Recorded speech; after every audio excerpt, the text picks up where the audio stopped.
Bonjour à tous, je vous retrouve aujourd'hui pour vous présenter une nouvelle page d'Art Journal sur laquelle je vais travailler principalement les encres aquarelles de chez Colorex, et je vais aussi vous proposer une alternative quand on n'a pas une très belle grosse image ou qu'on n'a pas un gros tampon pour pouvoir faire sa création.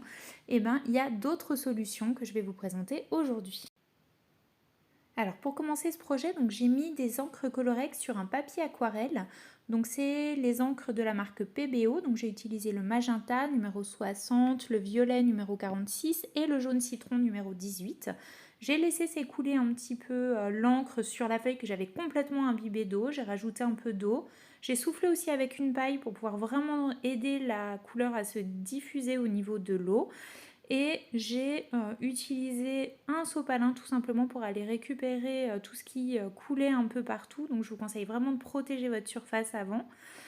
Voilà, donc j'en ai mis un petit peu partout et je suis venue ensuite ajouter du sel. En fait, le sel, quand on le met à l'intérieur, ça va créer comme ça des espèces de petites fleurs où ça va enlever la couleur. Donc c'est assez joli en séchant, ça se voit pas tout de suite.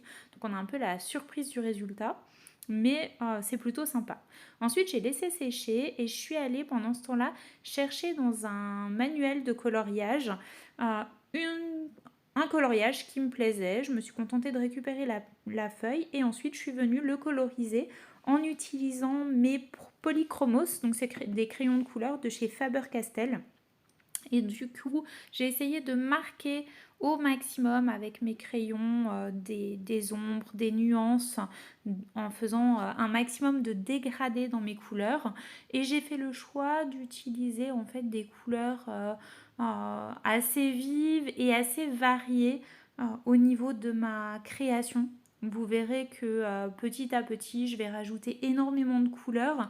Alors j'ai utilisé des couleurs qui rappelaient un petit peu les choix que j'avais fait dans mes encres Colorex, donc des jaunes, des violets, des roses, que je suis venue agrémenter d'orange, de vert notamment, pour pouvoir vraiment développer les couleurs. J'ai pris pas mal de roses aussi, mais à chaque fois j'ai créé des nuances, des dégradés. Donc attention, les crayons de couleur ne permettent pas tous de faire des dégradés sympas. Les Faber-Castell sont vraiment parfaits pour le faire, mais ne soyez pas surpris si vous utilisez d'autres crayons de couleur d'avoir plus de difficultés à pouvoir à mélanger en fait les couleurs et à créer ces nuances et ces dégradés-là, parce qu'effectivement, les crayons de couleur de bonnes marques ont cet avantage de pouvoir multiplier comme ça les couches, en sachant que moi j'aime beaucoup aller jusqu'à la saturation de la couleur. Donc la saturation, c'est vraiment le moment où la cire du crayon de couleur, à force d'avoir ajouté des couches, en fait on ne peut plus rien ajouter du tout. C'est-à-dire que vous allez passer avec votre crayon de couleur et vous ne pourrez plus rien mettre. Donc ça c'est vraiment la saturation.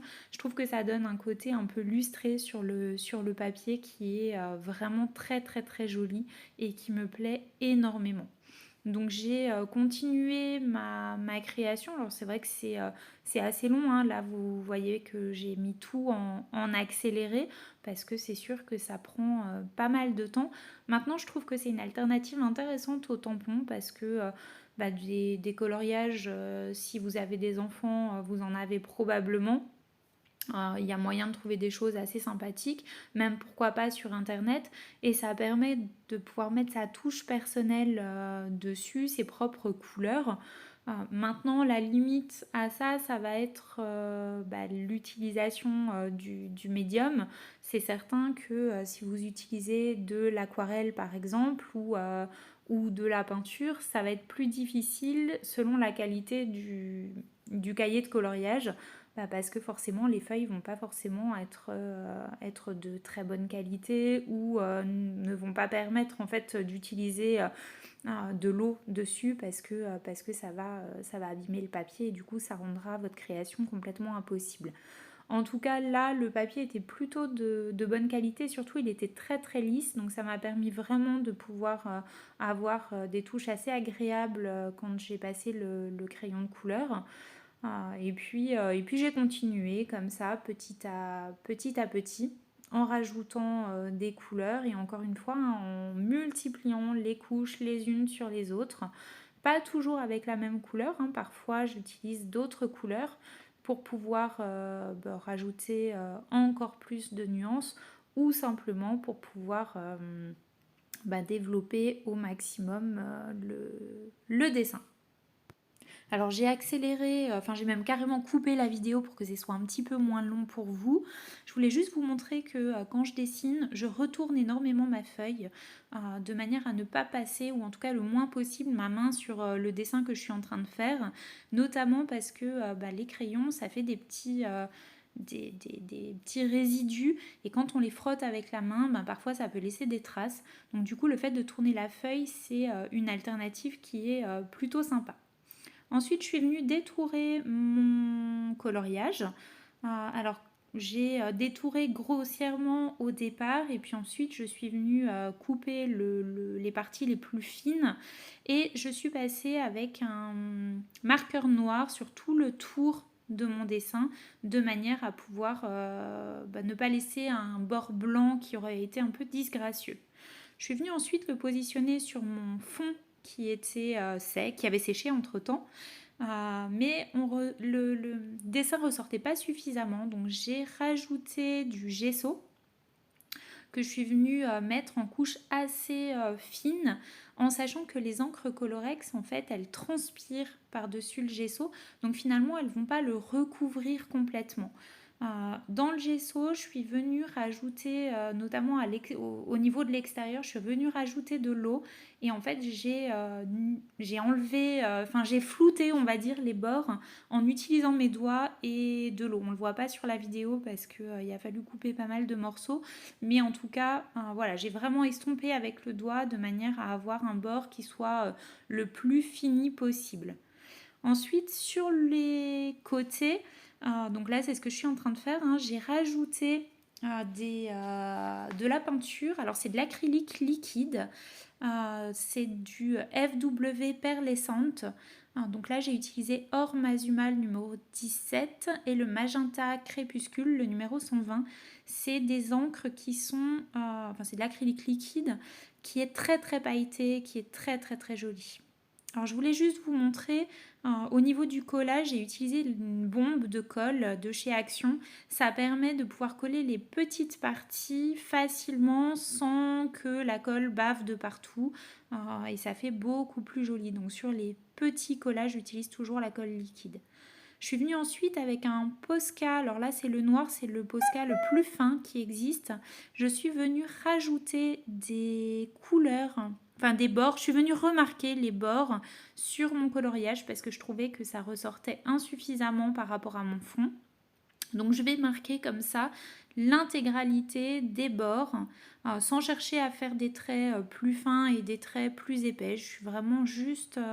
je suis repassée sur tous les traits et comme vous pouvez le voir, ça permet vraiment au dessin de ressortir de façon beaucoup plus vive, beaucoup plus marquée. Et j'ai continué en appliquant des tampons, donc avec de l'encre noire, hein, tout simplement. Donc là, j'ai choisi de mettre Tu es l'artiste de ta vie. Voilà, et puis ensuite, je suis venue mettre quelques tampons, mais c'est vraiment pour compléter en fait le dessin, faire des rappels par rapport au Posca noir que je viens de positionner. Donc j'hésite pas à sortir des bords de ma page parce que je trouve que ça fait aussi plus joli et plus fini. Donc j'en ai mis un petit peu partout, j'ai mis un autre tampon, alors tout ça c'est des tampons de la marque Studio Light et de la gamme Grunge. Donc voilà, j'en ai mis un petit peu partout, j'ai pas mis beaucoup de tampons différents, par contre je les ai vraiment mis un peu partout sur ma feuille, parfois avec de l'encre que je venais de disposer et parfois simplement avec les restes d'encre qui restaient encore sur le tampon, ce qui permet d'avoir aussi des nuances différentes. Je suis ensuite venue continuer avec des tampons, donc toujours les mêmes, mais par contre en utilisant de l'encre argentée cette fois-ci, ce qui permet de mettre un peu de brillant dans ma page. Donc voilà, j'en ai vraiment mis quasiment partout. Je trouvais que ça donnait un petit côté un peu planète comme ça, constellation derrière. Je suis venue avec mon feutre Faber-Castell repasser le tampon que j'avais fait parce que je trouvais que l'encre n'était pas suffisamment pigmentée, celle que j'avais utilisée. Et du coup, ça permettait qu'on distingue un peu mieux les bords de ce tampon-là. Donc voilà, je suis vraiment repartie. Alors, repasser dessus assez grossièrement parce qu'en fait, le tampon est fait de manière à ce qu'il n'y ait pas de l'encre uniforme partout. Donc, j'ai respecté le tampon. Et puis voilà, on arrive à la fin de la vidéo. Donc ça, c'est le résultat final. Ça me convenait bien comme ça. Je vous remercie en tout cas de m'avoir suivi, d'avoir regardé cette vidéo. Je vous invite à aimer la page et puis à commenter si vous le souhaitez. Bonne journée à tous et n'hésitez surtout pas à vous lancer vous aussi dans des créations et pourquoi pas à me les partager. Bye!